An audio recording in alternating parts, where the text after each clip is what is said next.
Peace, it's your boy Tony James, aka the Jersey Underdog. And it's the voice of the people, realism. That's right. And this is... What's the topic? Alright, so you know how we do it. We gotta flip that coin, but before we do that, we want to introduce you to our panelists. We got your boy D Supreme, the comedian, the actor, the gut buster. You know how he do. And Madam, she's back.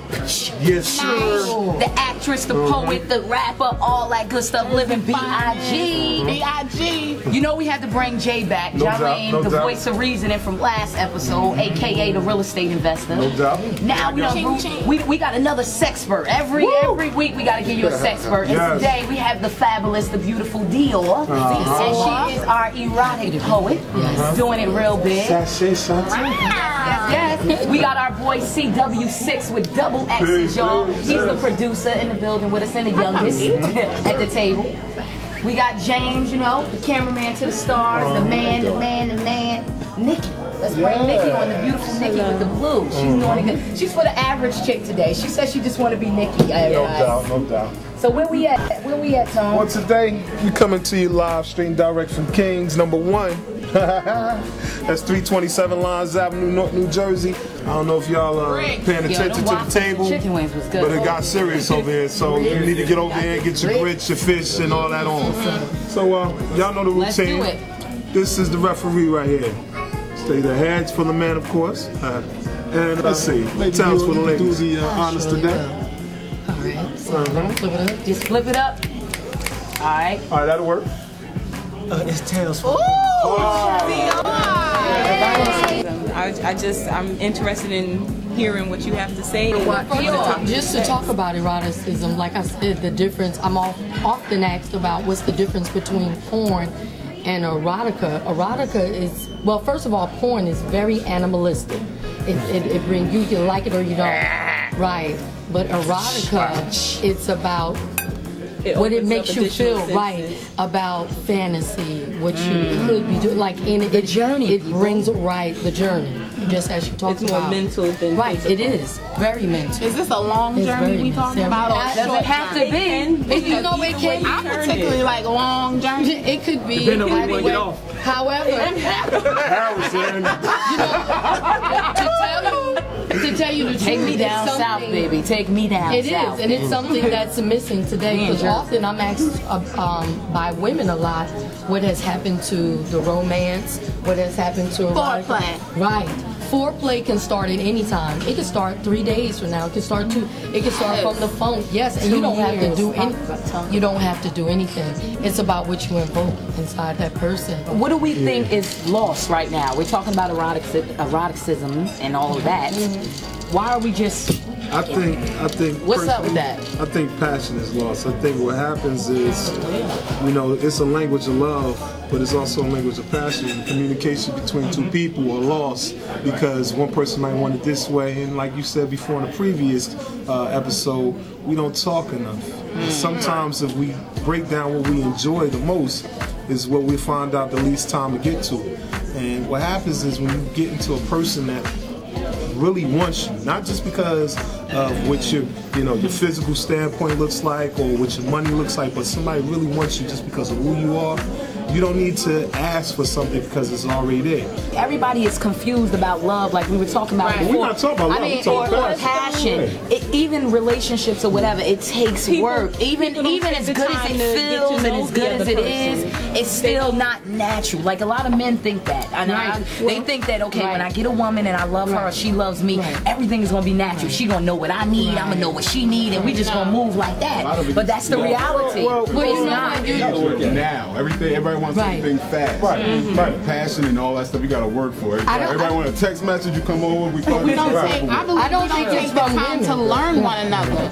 See, I truly believe that we're talking about sex, not love. Sex is different for men than it is for women. In a sense, men, it's not like I believe that most women, our love and our sex, well, not love, sex is like based on our emotions, how we feel. They can get it quick. It's in and out. You pump it, you jerk it. They gonna We have to work for it. It's mental. So that's when I think it takes it back to that eroticism, that fantasy, and that journey. The men are not they're not communicating for real. A lot of men will tell you communicating to the they're not telling them what not so much of that, But as far as like break down, our communication levels are totally different.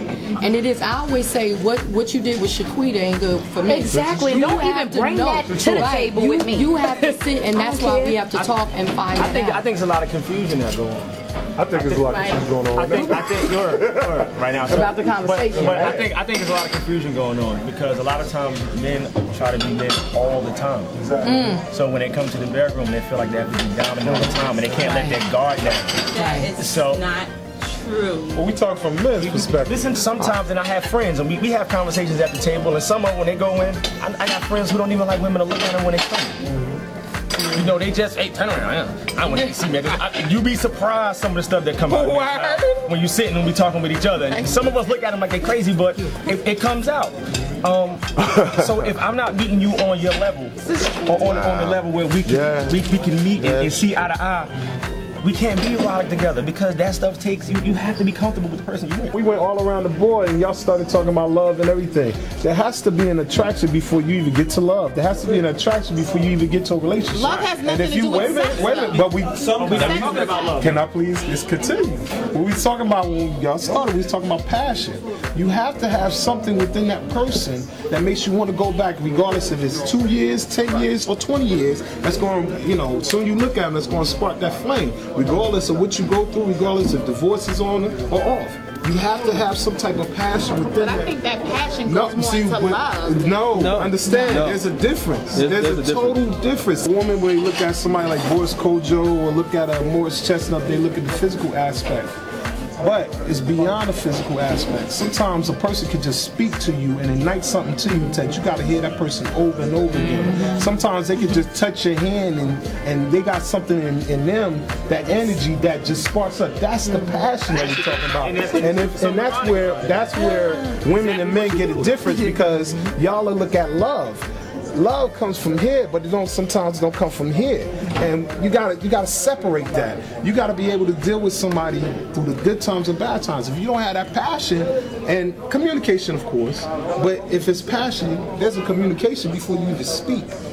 You just have it. You just have it. It's unexplainable. Where there's people that you know that's been together, like our grandparents been together for 40, 50, 60 years. Well, what was it? What made them stay 40, 50, 60 years ago? Oh, well, they had a good job, or she was, a great communicator. There was a passion that they had that we lost.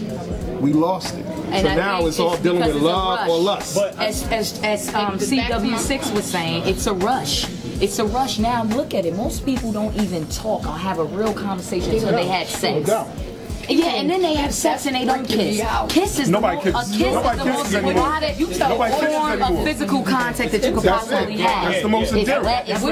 It's all that. It's not always about the intimacy. You could be intimate and not experience intimacy. That's totally different. So when you don't kiss, you don't have that connection. I'm trying to hit this, knock it down, and bounce. Well, I don't want to. So what's a man supposed to do? What is a man supposed to do when he's with his woman? He's with his woman, and the whole time he's doing whatever he's doing. And she's laying there and she's, hello? Oh, I can't talk right now. Talk to you later. You know what I mean? But that's a different issue. If you want a lasting relationship, you have to be beyond that. Let the first orgasm you give a woman be a mental. No doubt. If you can get to a woman's brain and really, you get into her mind and really do it. I have cousins. My cousins are physical. You know, these are some big dudes, 6'3", 250, some big buff dudes. Now mind you, all these dudes look at me, I'm 200 pounds. At the time, my cousins looked at me and they said, look, I'd never bring my woman around. Because the way you talk to women, I know you you know, they were afraid because they said, look, the way you talk to a woman, I'd be afraid that I'd come home one day and you'd be up in the room doing whatever. Because again, I can talk. And the thing is, I talk, I listen, I find out.